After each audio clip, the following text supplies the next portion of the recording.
मैंने 23 मार्च को प्रेस के माध्यम से ये कहा था, हालांकि मेरी बात की कोई परवाह क्यों करेगा। इतिहास और इतिहास के पन्ने, चाहे हम हों चाहे भारतीय जनता पार्टी के लोग हों, हम लोगों को किसी को भी इतिहास के पन्ने नहीं पलटना चाहिए, क्योंकि इतिहास में क्या घटना घटी है, हम इतिहास की उन किताबों को पढ़ रहे हैं, उसकी इंटरप्रिटेशन अपने हिसाब से कर रहे हैं। भारतीय जनता पार्टी ने जब भी इतिहास के पन्ने पलटे हैं तो वो पन्ने पलटे जिससे उन्हें पॉलिटिकल लाभ क्या हो सकता है और राजनीतिक लाभ के साथ साथ नफरत किससे फैल सकती है, कौन राजा था, कौन महाराजा था, किसने क्या किया, वो इतिहास की बात है। आज हम आगे बढ़ने की बात करें और जो रामजिया सुमन जी के साथ घटना हुई है निंदनीय है, दुखद है। एक दलित सांसद जो बहुत ही अनुभवी हैं, बहुत सीनियर हैं, उनके घर पर तब अटैक होना जब मुख्यमंत्री वहीं पर हैं। इसका मतलब मुख्यमंत्री जी की सहमति से हुआ है। ये जो जीरो टॉलरेंस की बात करने वालों का जीरो टॉलरेंस ही जीरो हो गया है। बिना उनकी सहमति के, बिना उनकी जानकारी के ये कैसे संभव है कि उसी जिले में वो हैं और सांसद पे के घर पर अटैक हो गया हो। लखनऊ जैसी राजधानी में एक महिला जो अयोध्या से चल करके बनारस में नौकरी के लिए इंटरव्यू के लिए गई और वापस अपने भाई के घर आई, उस महिला के साथ बलात्कार हुआ, उसका सामान लूट लिया गया, उसकी हत्या कर दी गई।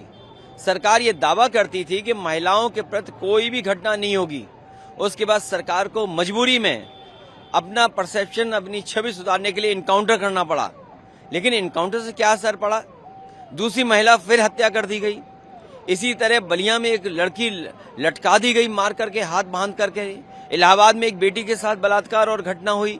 कौन सा जिला नहीं है जहां पर इस तरह की घटनाएं न हो रही हैं? और फिर उन्हीं के सहयोगी दल के विधायक ये कहते हो कि भ्रष्टाचार पुलिस का है, थाने में लूटा जा रहा है, बेईमानी हो रही है। न केवल बस्ती का विधायक कह रहा है ये बात, आगरा के विधायक ये बात कह रहे हैं, और गाजियाबाद का जो विधायक है उसने तो यहां तक कहा कि जिस तरीके से अधिकारी लूट रहे हैं और अधिकारियों को वो चुनौती देते हैं कि अगर उन्हें गोली मारनी है, अगर दूध पिया हो तो उनके सीने पे गोली मार के दिखा दो, और एक विधायक उनकी कुर्सी छीनने के लिए तैयार है। तो ये जो सब कुछ हो रहा है, उस सब को छिपाने के लिए मुख्यमंत्री जी इसी तरह की भाषा बोलेंगे, इससे भी ज्यादा कड़वी भाषा बोलेंगे, इससे भी खराब भाषा इसलिए बोलेंगे क्योंकि वो विदाई का समय आ गया है। इतने वर्षों में उन्होंने कुछ काम नहीं किया, 8 साल की कोई उपलब्धि बड़ी नहीं है। बेरोजगारी बढ़ गई, महंगाई बढ़ गई, भ्रष्टाचार बढ़ गया। इन्हें अपने खास अधिकारी को उसके खिलाफ कार्रवाई करनी पड़ी, और सोचिए कब कार्रवाई कर रहे हैं, 8 साल बाद। ये केवल एक अधिकारी नहीं है, ऐसे तमाम वो अधिकारी हैं जिन्होंने उत्तर प्रदेश को लूटा, क्योंकि भारतीय जनता पार्टी ने जनता को गुमराह किया, जनता को धोखा देकर सरकार बना ली। आज जो अधिकारी उनके आसपास हैं, जिनको जिम्मेदारी दी है, वो समझते हैं, वो आज वो उन्हें बेवकूफ बना रहे हैं, सरकार को बेवकूफ बना रहे हैं। उसका परिणाम ये है कि बड़े पैमाने पर भ्रष्टाचार हो रहा है।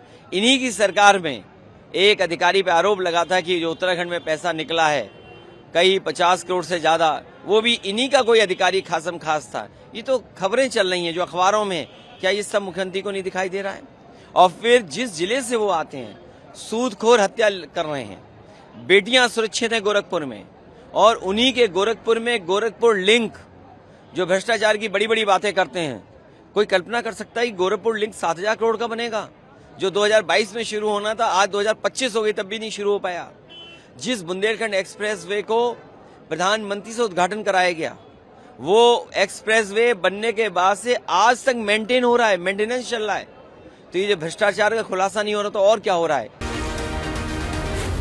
जी न्यूज़।